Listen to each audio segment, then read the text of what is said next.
The alarm buzzes at 6:15 a.m., but I'm already awake, listening to the soft murmur of voices drifting up from the kitchen.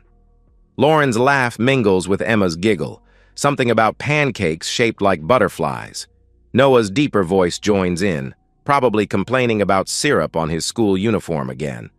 I pad downstairs in my robe, catching sight of them through the archway. Lauren stands at the stove, her auburn hair caught in morning light streaming through our bay window. She's still in her silk pajamas, the ones I bought her last Christmas. Emma perches on a bar stool, swinging her legs while Lauren slides a perfectly golden pancake onto her plate. "Morning, Dad." Noah doesn't look up from his phone, but his voice carries warmth. Lauren turns, offering me that smile, the one that's carried us through 10 years of marriage. "Coffee's ready. I made your favorite." The routine unfolds like clockwork. Lauren packs Emma's lunch with surgical precision, tucking a handwritten note into the side pocket. She kisses my cheek as I grab my travel mug, her lips soft and familiar. Everything perfect. Everything as it should be. The drive to Sterling Financial Analytics takes 43 minutes on a good day. I use the time to review client portfolios, scanning through quarterly reports that determine whether the Hendersons can afford their daughter's college tuition or if the Patels need to delay retirement another year. Numbers don't lie. They can't manipulate or deceive. They simply exist, clean and honest. At home, Lauren tends her rose garden. I catch glimpses of her through my office window during video calls, kneeling in the dirt, pruning shears catching sunlight.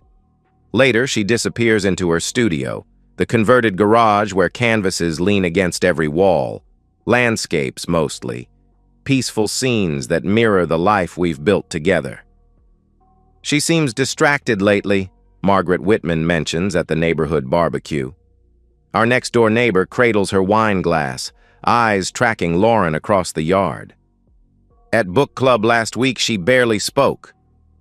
I follow Margaret's gaze. Lauren stands alone by the fence, phone pressed to her ear, her free hand gesturing animatedly.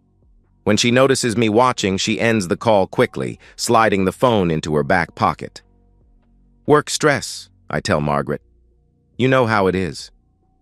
But Lauren doesn't work. Hasn't since Emma was born. Dinner that night feels different.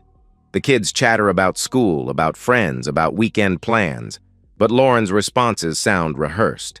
Her phone rests face down beside her plate, vibrating intermittently. Each buzz makes her fingers twitch toward it. "Who keeps calling?" Emma asks, stabbing at her green beans. "Nobody important, sweetheart." Lauren's smile doesn't reach her eyes. "Probably just spam." Later, as I load the dishwasher, I catch her on the phone again. She stepped onto the back patio, voice lowered to barely above a whisper. Through the glass door, I watch her pace back and forth, one hand pressed against her temple. She laughs, a sound I don't recognize, throaty, intimate. When she comes inside, I'm waiting. "Everything okay?" "Fine." She brushes past me toward the stairs. "Just coordinating with the other moms about the school fundraiser." The lie sits heavy between us. The fundraiser was last month. Over the next few weeks, the work gatherings begin. Tuesday night dinners with colleagues she's never mentioned. Weekend trips to conferences in cities I can't pronounce. Each time she returns with excuses that grow thinner, explanations that don't quite add up. I start noticing other things. Credit card statements with charges from restaurants I've never been to, hotel rooms in the city center, expensive lingerie hidden in the back of her dresser, tags still attached, sizes that don't match what she usually wears. Her phone becomes a constant companion, angled away from me during conversations, silenced during family dinners. When it rings late at night, she steps into the bathroom to answer, water running to mask her voice. "You're being paranoid," Marcus tells me over lunch. We sit in the Sterling break room, my untouched sandwich growing stale while I voice concerns I can barely articulate. 10 years of marriage, 2 kids, Lauren's not going anywhere. But she already has, hasn't she? She's sitting at our kitchen table every morning, packing lunches and pouring coffee. But she's not there. Not really. The confrontation comes on a Thursday night. The kids are asleep, homework done, backpacks ready by the front door. Lauren sits at the kitchen table, laptop open, pretending to work on something that requires her full attention. We need to talk. She doesn't look up. Can it wait? I'm in the middle of something important. More important than our marriage? That gets her attention. She closes the laptop slowly, her fingers lingering on the cover. What's that supposed to mean? The late-night calls, the unexplained trips, the credit card charges? I pull out the statements I've been collecting, spreading them across the table like evidence in a courtroom. Where were you last Tuesday, Lauren? Really? Her eyes fill with tears, the same ones that have gotten her out of speeding tickets and smoothed over forgotten anniversaries. I can't believe you're spying on me, going through my things like some kind of detective. I'm trying to save our marriage, but I need to know what I'm saving it from. She reaches across the table, her fingers intertwining with mine. Her wedding ring catches the overhead light, the diamond I saved for 6 months to buy her. Baby, you're scaring yourself over nothing. I've been stressed about money, about the kids, about everything. Sometimes I just need space to breathe. The explanation sounds reasonable, almost believable. But as she talks, her free hand slides toward her phone, fingers dancing across the screen, deleting something, always deleting something. I love you, she whispers, and for a moment I almost believe everything will be okay. But trust, once cracked, spreads like ice across a windshield, and I can't unsee what I've already seen. The jewelry store downtown specializes in custom pieces, the kind of place where anniversary gifts are born and marriage proposals take shape. I explain what I need to the silver-haired jeweler, feeling like I'm planning something sacred and profane at the same time. Recording capability? He adjusts his glasses, studying my sketches. That's unusual. My wife loves unique pieces, technology integrated into classic design. 3 weeks later, the necklace arrives, a white gold chain supporting a heart-shaped pendant encrusted with genuine diamonds. Beautiful enough to justify the price, sophisticated enough to hide its true purpose. The recording device sits invisible within the heart, activated by a simple app on my phone. Our 10th anniversary falls on a Saturday. I present the gift over breakfast, watching Lauren's face illuminate with genuine surprise. She fastens it around her neck, the pendant settling just above her collarbone. It's beautiful, she breathes, touching the heart with trembling fingers. Ethan, you shouldn't have spent so much. 10 years deserves something special. That evening, she kisses me goodbye at the front door, the necklace catching the porch light. Girls' night, she explains. Sarah's divorce is final, so we're taking her out to celebrate. Or commiserate. Probably both. I wait until her taillights disappear around the corner before pulling out my phone. The app connects instantly, audio crystal clear through my earbuds. For an hour, I hear nothing but background noise, restaurant chatter, clinking glasses, muffled music. Then her voice cuts through the static, sharp and clear. He's completely clueless. Lauren's laugh has an edge I've never heard before. Still thinks I'm painting landscapes and tending roses like some suburban housewife? A deeper voice responds, masculine, confident, tinged with amusement. And the kids? They'll adjust. Children are resilient. Besides, once everything's finalized, they'll have the lifestyle they deserve. Private schools, vacations, a proper home. My hands shake as I increase the volume. This can't be real. This can't be my Lauren. The joint accounts are almost empty, she continues. I've been transferring money gradually so he won't notice until it's too late. His 401k is next, then the house equity. By the time I file for divorce, there won't be anything left for him to fight over. You're ruthless, the man says, and I can hear the admiration in his voice. I like that about you. I learned from the best.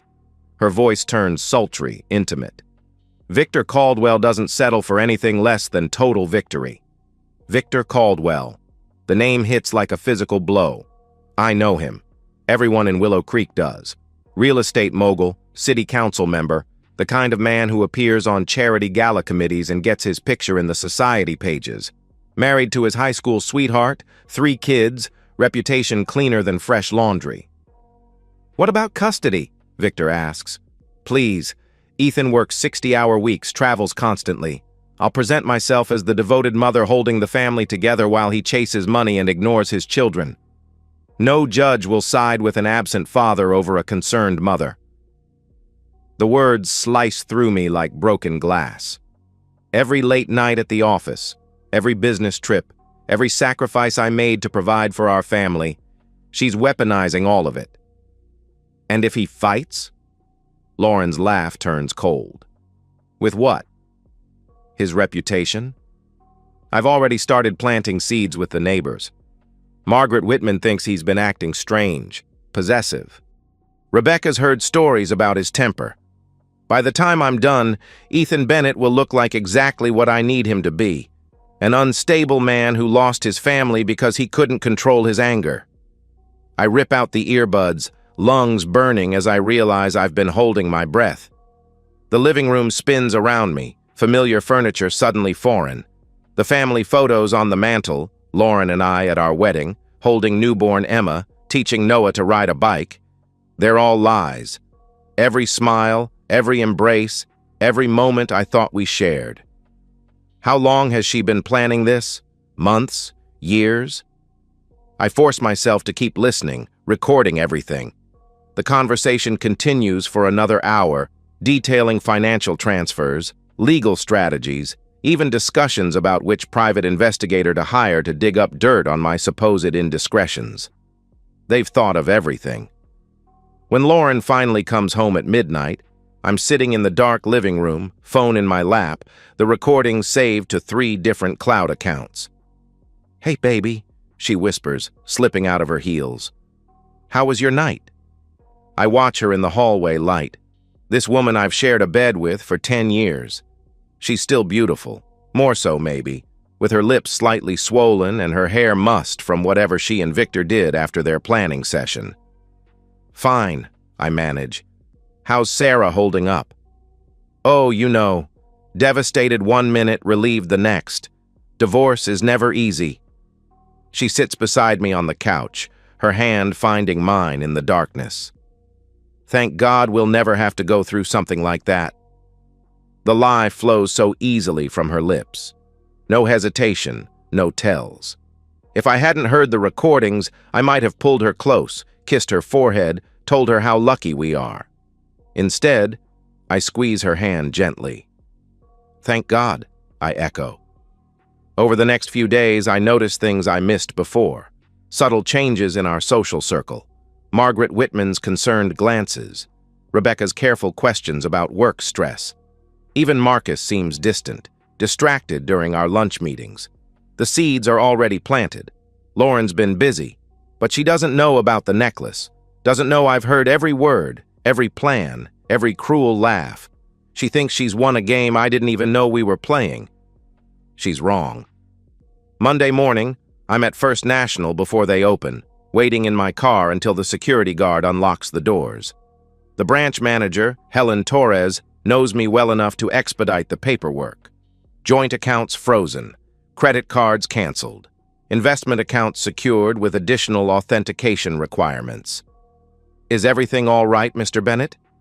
Helen's concern seems genuine.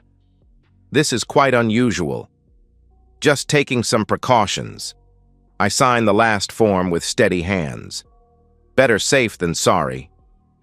Julia Harmon's office occupies the top floor of a downtown high-rise, floor-to-ceiling windows, offering a view of the entire city. Her reputation precedes her, the divorce attorney wealthy men fear and desperate women pray for. She's expensive, but Lauren's affair with Victor has taught me the value of superior legal representation. Adultery, financial fraud, potential child endangerment. Julia reviews my evidence with the detached efficiency of a surgeon examining X-rays. The recordings are particularly damning. Your wife seems to have documented her own crimes. Can we use them in court? Absolutely. Single-party consent state and you're married to the subject. This is admissible and devastating. She leans back in her leather chair. Mr. Bennett, I've seen a lot of ugly divorces. This isn't going to be one of them. This is going to be a massacre. Rebecca calls that afternoon. Lauren's younger sister, the one who always seemed to see through her pretenses. Ethan, can we meet? There's something I need to tell you. We sit in a coffee shop on the opposite side of town, far from prying eyes and loose tongues. Rebecca's hands shake as she wraps them around her mug. I've suspected for months, she admits. The way she talks about you, about the marriage, like you're some kind of burden she's carrying. Her voice drops to a whisper. She asked me to lie for her, to say she was with me during times when she wasn't.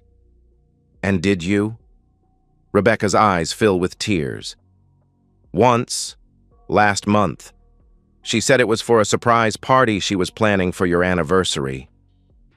The irony isn't lost on either of us. I'm so sorry, Ethan.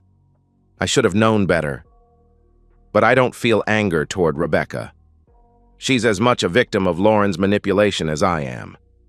The internal struggle hits me at unexpected moments.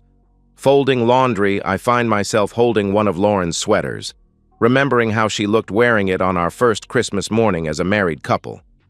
Making breakfast, I automatically start preparing her coffee the way she likes it. 2 sugars, splash of cream, before catching myself. Is this justice or revenge? Does it matter? Lauren's attempts at manipulation intensify. She starts coming home with small gifts. My favorite cookies from the bakery downtown, a book she claims reminded her of me. Her touches linger longer, her smiles seem more genuine. At night, she presses close in bed, whispering about how much she loves our life together. I've been thinking, she says one evening as we clean up after dinner. Maybe we should plan a real vacation this summer. Just the 4 of us. Remember how much fun we had in Colorado? I remember. It was 2 years ago, before Victor Caldwell entered our lives. The kids learned to ski while Lauren and I sat by the lodge fire, planning our future, talking about growing old together. That sounds nice, I tell her, because what else can I say? My phone buzzes with a text from an unknown number. Back off, Bennett. You're playing with fire. Victor's warning doesn't scare me. If anything, it confirms what I already know. They're worried. They should be. Marcus notices the change in my demeanor. You seem different lately, more focused, less anxious. We're reviewing the Morrison account, but my mind is elsewhere, calculating timelines and legal strategies. I've found some clarity about things that were bothering me. Good. You've seemed distracted for months. If only he knew how clearly I'm seeing things now. Rebecca starts feeding me information. Phone calls from Lauren asking about alibis, requests for money loans, hints about big changes coming to our family. Each piece of intelligence helps me understand the scope of their plan. She's scared, Rebecca tells me during one of our clandestine meetings.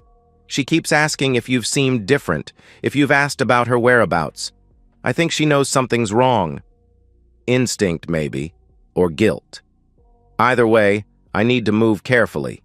The neighborhood gossip network is more efficient than the FBI. Mrs. Henderson from 3 houses down mentions seeing Lauren's car at the Marriott downtown. The mailman comments on the number of legal documents being delivered to houses on our street lately. Even our children's teachers are asking casual questions about family stability. Small-town life has its advantages and disadvantages. Right now, I'm counting on both. I start making lists, guest lists, specifically. The anniversary dinner is 3 weeks away, and every invitation needs to be strategic. Family members who've known Lauren since childhood. Friends who've watched our marriage from the beginning. Neighbors who've seen the changes in her behavior. People whose opinions matter, whose presence will make her downfall complete. The planning becomes meditation. Each detail matters. Seating arrangements, lighting, sound system setup. This isn't just about exposing Lauren's betrayal. It's about ensuring that everyone who matters witnesses the truth. At night, when she sleeps beside me, I study her face in the darkness. 10 years of marriage have taught me to read her expressions, even in sleep. She's been having nightmares lately, restless tossing that leaves the sheets tangled by morning. Good. She should be afraid. The anniversary dinner is no longer a celebration. It's a trial, and I'm both prosecutor and judge. Lauren has already condemned herself with her own words. Now it's time for the sentencing. The dining room table stretches under the weight of Lauren's grandmother's china, crystal glasses catching light from the chandelier she insisted we buy last Christmas. 24 place settings for 24 witnesses to our marriage's funeral. Lauren moves through the house like a director staging a play, adjusting flower arrangements and double-checking the wine selection. She's wearing the blue dress from our honeymoon, the one that makes her eyes look like sapphires. The anniversary necklace catches the light every time she turns. "Everything looks perfect," Rebecca says, arriving early to help with final preparations. Her eyes meet mine across the kitchen, and I see the knowledge there, the weight of what we both know is coming. "Lauren always throws the most beautiful dinners," agrees my mother, Margaret Bennett, as she arranges appetizers on silver platters. She's driven 3 hours to be here, bringing my father and uncle along. Family should witness family business. The guests arrive in waves. Neighbors from Willow Creek Lane, colleagues from Sterling Financial, Lauren's college friends who've watched our relationship since we were kids, barely old enough to vote. Each handshake, each hug, each happy anniversary feels like a countdown. Victor Caldwell doesn't attend. Smart man. Lauren's anxiety shows in small ways. The way she grips her wine glass, the forced brightness of her laugh, how she keeps checking her phone despite the evening being about us. She knows something's wrong but can't identify the threat. "You seem tense tonight," I tell her as we stand together in the kitchen, momentarily alone while our guests mingle in the living room. "Just want everything to be perfect." Her smile doesn't reach her eyes. 10 years. It feels like a lifetime. It does, I agree. And yet, like it went by in a flash. The irony hangs between us, unspoken but heavy. Dinner proceeds with careful choreography. Conversations flow around topics I've helped engineer: trust in marriage, the importance of family, what it means to build a life with someone. Lauren participates with decreasing enthusiasm, her responses growing shorter as the evening progresses. After dessert, I stand, tapping my knife against my wine glass until the table falls silent. All eyes turn to me, expectant, hopeful, completely unprepared for what comes next. 10 years ago, Lauren and I promised to love, honor, and cherish each other, to be faithful in good times and bad, in sickness and health, until death do us part. I pause, letting the words settle.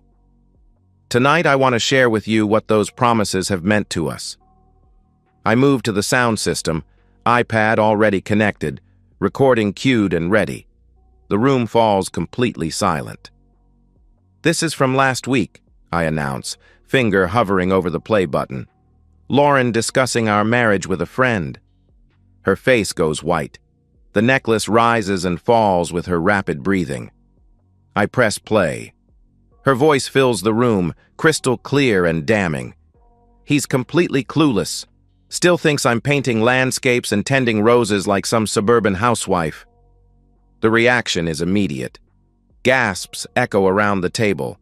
My mother's hand flies to her mouth. Lauren's father, Thomas Bennett, goes rigid in his chair. The recording continues, each revelation more devastating than the last. The financial fraud, the custody manipulation, the systematic destruction of my reputation. 24 people listened to Lauren methodically planning my annihilation, with the casual efficiency of someone ordering coffee. "What about custody?" Victor's voice asks through the speakers. "Please, Ethan works 60-hour weeks, travels constantly." Rebecca's chair scrapes against the floor as she pushes back from the table, her face a mask of disgust and betrayal. "Lauren, how could you—" Lauren finally finds her voice.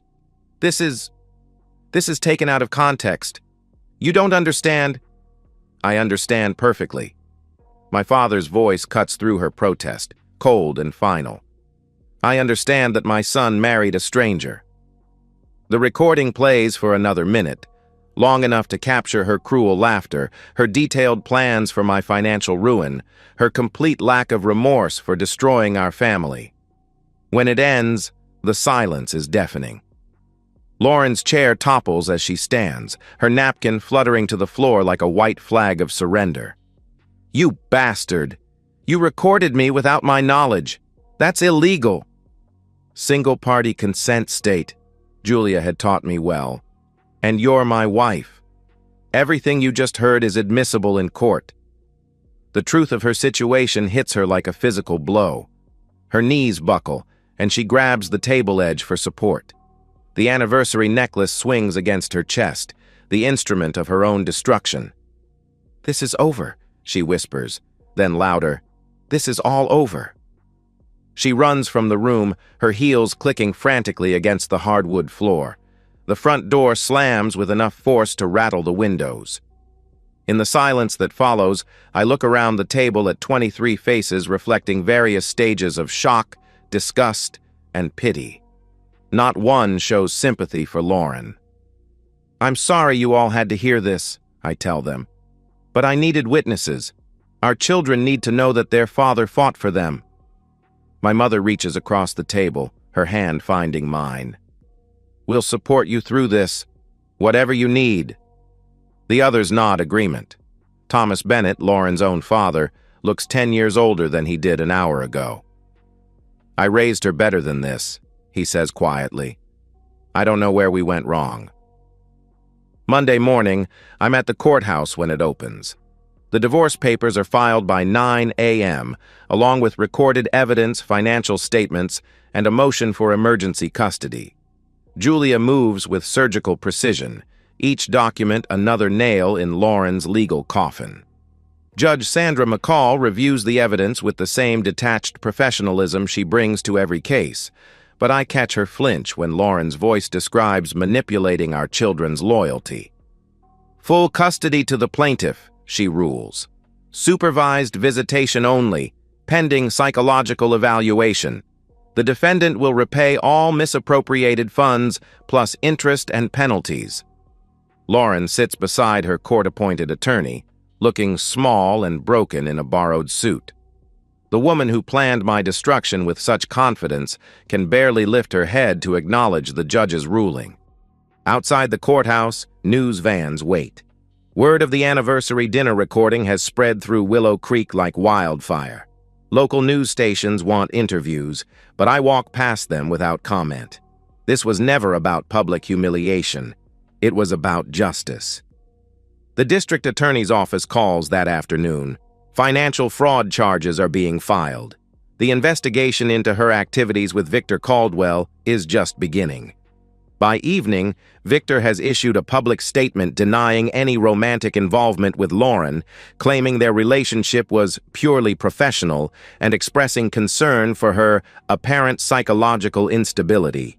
Abandoned by her lover, rejected by her family, facing criminal charges and financial ruin, Lauren's careful plans have collapsed entirely. I pick up Emma and Noah from school, their faces confused but trusting. Tonight, I'll start explaining what happened to their mother. Tomorrow, we'll begin rebuilding our lives on a foundation of honesty instead of lies. The anniversary necklace sits in my desk drawer, its recording function disabled, its purpose served. A beautiful piece of jewelry hiding an ugly truth, much like the marriage it helped destroy. Justice served with surgical precision, just like Lauren taught me to appreciate. Emma asks the hard questions with 10-year-old directness.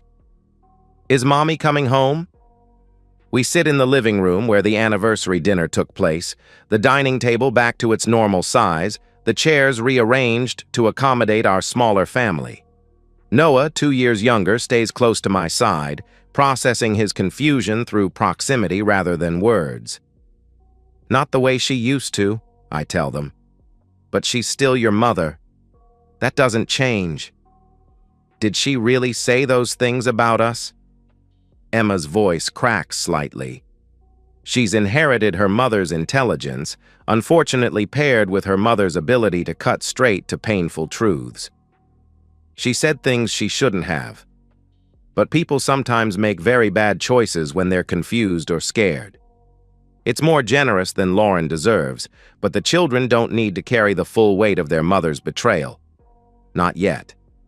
The extended family gatherings that once included Lauren by default now happen around the careful void of her absence.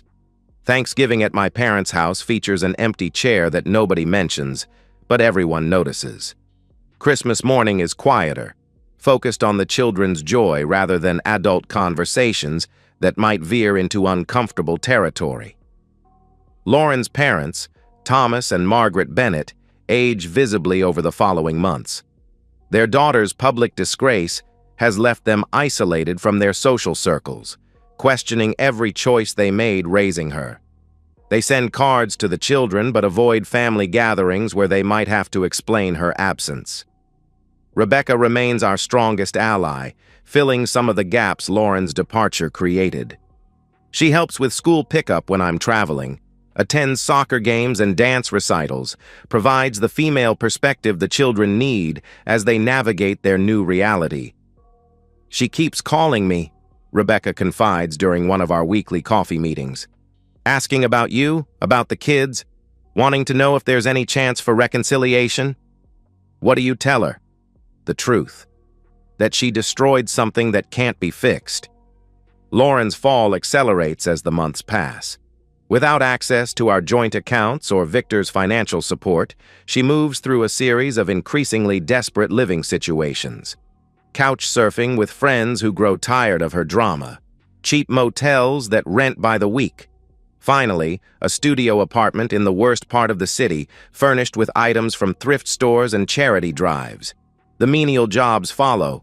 Waitressing at diners where nobody knows her name, retail work at stores where former neighbors might see her folding clothes or stocking shelves. Each position lasts only weeks before her past catches up, whispered conversations leading to awkward resignations. Sleep becomes her enemy. The children's therapy sessions reveal that she's been having nightmares, calling out their names in the darkness of her lonely apartment. Anxiety attacks strike without warning, leaving her gasping for breath in grocery store aisles or while walking to her car after work. Her attempts at reconciliation start with flowers delivered to my office, then cards addressed to the children, filled with promises she can't keep and love declarations that ring hollow after the anniversary dinner recording. Each overture is met with polite silence or returned mail. "I want to see my children," she tells me during a phone call that bypasses all our usual barriers. Her voice sounds hollow, defeated. "Supervised visitation is available. You know the requirements." "I can't afford the court-appointed supervisor. And I can't have someone watching me try to connect with my own children." Pride, even in destruction. Some things never change. My evenings are spent building something new from the ruins of our old life. The Broken Trust Foundation starts as a simple website offering resources for families dealing with infidelity and financial betrayal. Within months, it grows into a network of support groups, legal referrals, and counseling services. "You're helping people who've been where you were," Julia Harmon observes during one of our board meetings. "That takes strength. The community rallies around us in ways I never expected. Neighbors who once made polite small talk now offer genuine friendship. Emma's teacher goes out of her way to ensure she feels supported at school. Noah's soccer coach gives him extra attention during practice, understanding that male mentorship has become more crucial in our altered family dynamic. But the children carry scars I can't completely heal. Emma has developed a hypervigilance about promises. She needs detailed explanations of where I'm going and when I'll return, verification that I mean what I say. Noah clings more tightly during hugs, as if testing my permanence. Their therapy sessions become family appointments where we all learn to navigate trust again. Dr. Martinez, the child psychologist Rebecca recommended, guides us through exercises in rebuilding security after betrayal. Children are resilient, she tells me after a particularly difficult session where Emma broke down crying about missing her mother. But they're also honest about their feelings in ways adults sometimes can't be. Let them feel angry. Let them feel sad. Just make sure they also feel safe. Lauren's latest attempt at reconciliation comes through Emma's school. She volunteers for the spring carnival, hoping to encounter the children in a setting where I can't intervene. The school administration, aware of our custody arrangement, calls me immediately. "I'm sorry, Mr. Bennett. We should have been more vigilant about our volunteer screening." Another door closes. Another bridge burned. The anniversary of our disaster approaches. 1 year since the dinner that ended our marriage, since the recording that exposed Lauren's betrayal, since the last time our family was whole, even if that wholeness was built on lies. I find myself checking the court records online, following the progress of Lauren's criminal case. Plea negotiations are ongoing. Her new attorney, a public defender with too many cases and too little time, is pushing for a settlement that would involve restitution and probation rather than jail time. Part of me wants to see her locked up. Part of me just wants her to disappear entirely. But mostly, I want to stop thinking about her at all. The children and I have learned to create new traditions. Saturday morning pancakes with shapes that aren't butterflies. Bedtime stories that don't remind us of absent voices. Family movie nights where we don't save space on the couch for someone who isn't coming home. We're building something authentic from the ashes of something false. It's smaller than what we had before, but it's real. And for now, real is enough. 2 years after the anniversary dinner that changed everything, I wake up in a house that finally feels like home again. The walls are painted different colors now. Emma chose purple for her room. Noah wanted blue. The family photos on the mantle have been curated, removing the ones that featured forced smiles and false happiness. The children pad downstairs in their pajamas, ready for our Saturday morning tradition. Real pancakes this time, shaped like pancakes, with syrup that Noah is finally old enough not to spill on his shirt. "Dad, can we go to the park after breakfast?" Emma asks, already knowing the answer. Saturdays belong to them.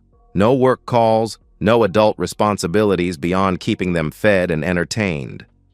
The anniversary necklace sits in my desk drawer, locked away like evidence from a crime that's already been solved. Sometimes I forget it's there. Other times, usually late at night when the house is quiet, I remember the weight of it in my hands. The way it felt to give Lauren the instrument of her own destruction disguised as a gift of love. Julia Harmon's final bill arrived last month, marking the official end of our legal relationship. The divorce is finalized, custody arrangements permanent, financial restitution ordered but largely uncollected. Lauren doesn't have anything left to take. She's living in a different city now, 3 hours away, working at a call center under a manager who doesn't know her history. The supervised visitation sessions happened exactly twice before she stopped showing up, claiming she couldn't handle seeing her children in a sterile room with a court-appointed stranger taking notes. Rebecca brings occasional updates, filtered through mutual acquaintances who've maintained tenuous connections to Lauren's new life. Therapy sessions that start and stop when money runs out, medication for anxiety and depression when she can afford it, job interviews that end when background checks reveal her past. She asks about the kids, Rebecca tells me during one of our coffee meetings. Always wants to know if they're happy, if they miss her. What do you tell her? That they're thriving, that you're a good father, that they're building a life that doesn't include her. It sounds harsh, but it's honest. Emma and Noah have adapted to our new reality with the resilience children possess when they're given stability and truth. They mention their mother less frequently, and when they do, it's with the distant affection reserved for someone from their past rather than their present. The Broken Trust Foundation has grown beyond anything I imagined when I started it. 3 full-time staff members, partnerships with law firms specializing in family matters, support groups in 4 states. Last month, we helped a woman in Missouri expose her husband's financial fraud using techniques I learned from my own experience. "You've turned your pain into purpose," Dr. Martinez observed during Emma's last therapy session. "That's the healthiest response to betrayal I've ever seen." But healing isn't linear, and some wounds never completely close. There are moments, usually triggered by memory, when I remember loving Lauren completely, trusting her absolutely, believing in the life we were building together. Those moments hurt worse than anger ever could. Emma notices everything, always has. "Do you miss her, Dad?" We're sitting on the back porch, watching Noah practice soccer kicks against the fence. The question comes without warning, the way children's most important questions always do. "I miss who I thought she was," I tell her, because Emma deserves honesty even when it's complicated. But that person was never real. She considers this with 10-year-old seriousness. "Like missing a character from a book?" "Exactly like that." Noah jogs over, grass stains on his knees and dirt under his fingernails. "What are we talking about?" "Growing up," Emma says, which isn't entirely wrong. The criminal case against Lauren concluded 6 months ago with a plea agreement, 2 years probation, community service, and restitution payments she'll never be able to afford. Victor Caldwell escaped with his reputation mostly intact, his political connections protecting him from anything more than whispered speculation. Justice isn't always complete, but it's often sufficient. Community events have become easier as time passes. The school fundraiser where parents no longer ask careful questions about Lauren's absence. Neighborhood barbecues where conversations flow naturally around topics that once felt dangerous. Emma's dance recital where I'm just another single parent in the audience, cheering for my daughter's pirouettes. "You look content," Margaret Whitman observes at the latest block party. "Really content, not just putting on a brave face." She's right. Contentment has replaced the brittle facade of normalcy I wore during those first months. The children and I have found our rhythm, learned to be a family of 3 instead of a broken family of 4. Late at night, after the children are asleep, I sometimes walk through the house that Lauren and I chose together. The rooms hold different energy now, lighter, more honest. Her rose garden has been converted to a vegetable plot that Emma tends with scientific precision. The studio where she pretended to paint landscapes has become Noah's playroom. Physical spaces can be reclaimed more easily than emotional ones. The anniversary of our wedding passes without ceremony. I don't mark the date on my calendar anymore, don't spend the day wrestling with memories of promises that were lies from the beginning. The children mention it only because Emma has an uncanny ability to remember dates that matter to other people. "Were you and Mom really happy once?" Noah asks during dinner, apropos of nothing. "I was happy," I tell him. "I thought she was too. Sometimes we're wrong about what other people are feeling. But you're happy now, right? With just us?" "Especially with just us." The truth settles over our small family like a comfortable blanket. We've learned to be enough for each other, to fill the spaces that were once occupied by someone who never truly belonged. Lauren's final letter arrives on a Tuesday, addressed to me but clearly intended for the children. Rebecca brings it during one of our coffee meetings, her expression unreadable. "She wanted me to give this to you. Asked me to make sure the kids see it." The handwriting is shakier than I remember, the paper cheap drugstore stationery. Lauren's words are careful, controlled, probably drafted and redrafted before she found the courage to mail it. I know I don't deserve forgiveness, but I want Emma and Noah to know that leaving them was the hardest thing I've ever done. Not because of the court order or the custody arrangement, but because I finally understand what I destroyed. I hope someday they'll remember the good parts of having me as a mother before I became someone I don't recognize. Tell them I love them. Tell them I'm sorry. Tell them they're better off without me. I read it twice before folding it carefully and placing it in the fireplace. The children don't need to carry the weight of their mother's guilt along with everything else. The flames consume the paper quickly, leaving only ash and the memory of words that came too late to matter. Spring brings new possibilities. Emma joins the school debate team, her sharp intelligence finding outlet in structured argument.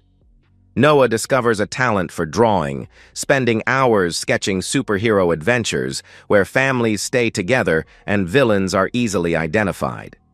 We're planning a summer vacation, just the three of us, to somewhere Lauren has never been. Colorado again, maybe, or the beach house my parents have been offering since the divorce was finalized. Places where we can build new memories without ghosts. The anniversary necklace will stay in my desk drawer, a reminder of how thoroughly someone can know you and still choose to destroy you. But it's also proof that truth, however painful, is always stronger than lies. "Are we going to be okay?" Emma asks one evening as I tuck her into bed. It's become her nightly question, the way other children ask for one more story or 5 more minutes of light. "We already are okay," I tell her, kissing her forehead. "We're more than okay. We're honest." She smiles in the darkness, satisfied with an answer that took me months to believe myself. Down the hall, Noah is already asleep, one arm wrapped around the stuffed elephant that's traveled with him through every change in his young life. Tomorrow he'll wake up secure in the knowledge that I'll be there, that our small family is built on truth rather than convenience.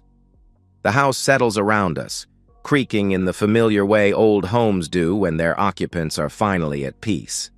No phones buzz with secret messages. No credit card statements hide mysterious charges.